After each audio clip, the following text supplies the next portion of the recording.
through in Glovo, just on the road on line up east of People's Town.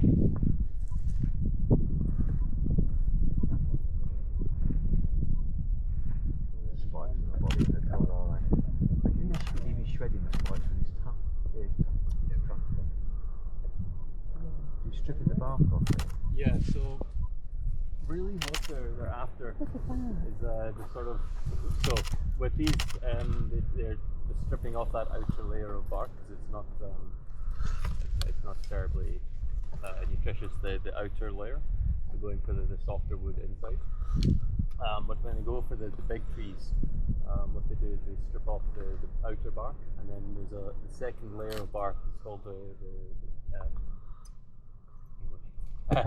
cambium layer, and it's, I don't know if you'll remember from sort of high school biology or anything, the xylem and phloem, basically where the nutrition, basically the fibres and the tubes that transport all the nutrition from the roots to the leaves.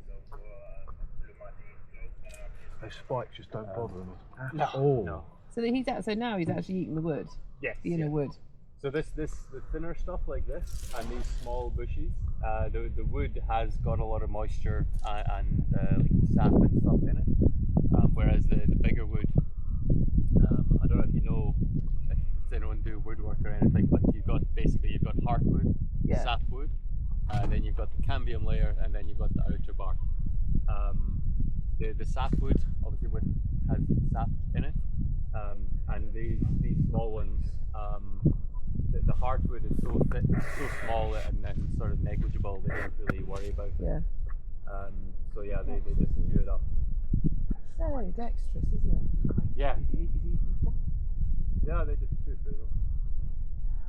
I know he's got that. But it's what he's doing with the end of his trunk.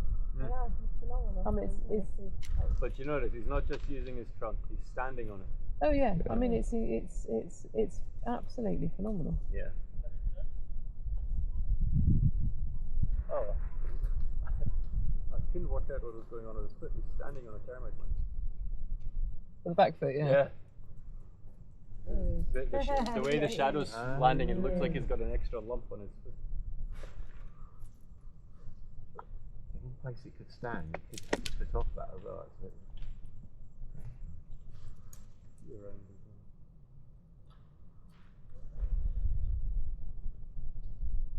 It's just the end. The trunk is incredible.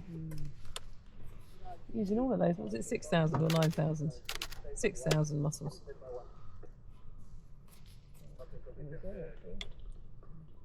Yeah, you can take me off standby one for that, the Glovo by Mukulmati. I'm on lock here, east of Kipaskaya, with one daughter as well.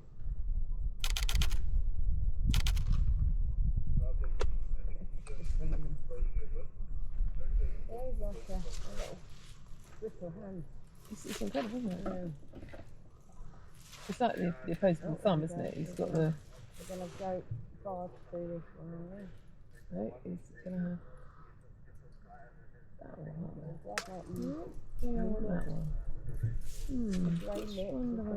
one.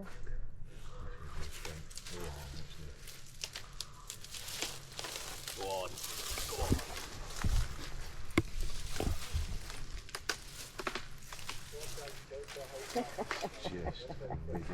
I'm just going to walk, and it's just going to come with me. Look at the rear of the trunk's amazing as well. Quite often, especially through the summer months and things, the trunks you see are like they've got this like green sort of slime basically on the inside of the trunk. Yeah.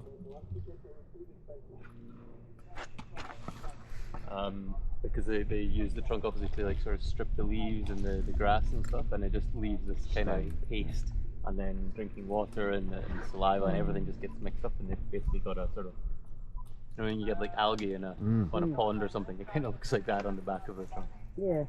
So teeth-wise, they've obviously got the molars at the back, which are, they're massive, aren't they? Have they got incisors at the front? Or? So their tusks are essentially their Incisors. incisors. Yeah. And actually, because he looks like he's pushing it quite far back to get it to the teeth. Yeah. So it's all lips at the front, and then the teeth are further back in Pretty the skull. much. Yeah. So they only have, they talk about their molars. They've only got, so they replace their molars, but they've only got 6 replacements. So they keep grinding them down, obviously when they're chewing and feeding, and they grind them down and grind them down. Once they wear away, they get replaced.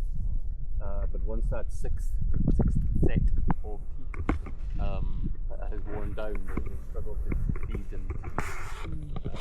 So yeah, once that last set is gone, they'll end up dying sort of fairly soon afterwards. Yeah, Derek was saying yesterday, like some ones that get to eat softer stuff live longer.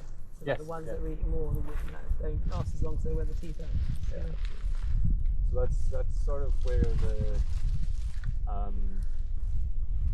the myth of elephant graveyards comes from.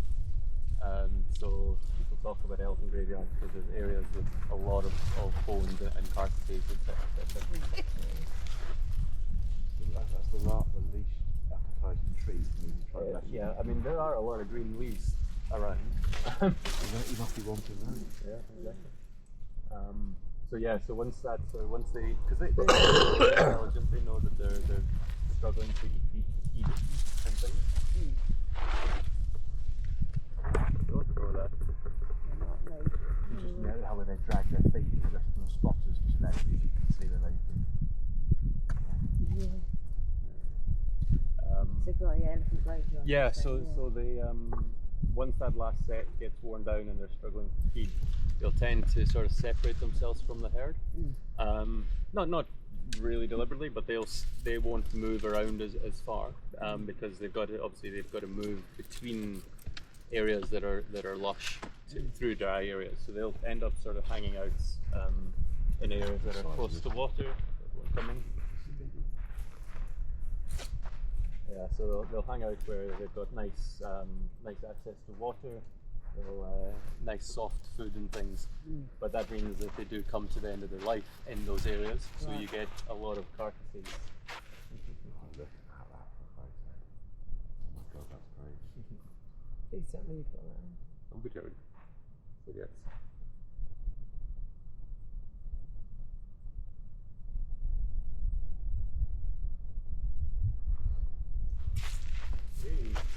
One of my favourite moments. That was. Amazing. What does that mean? That almost felt like it was telepathic.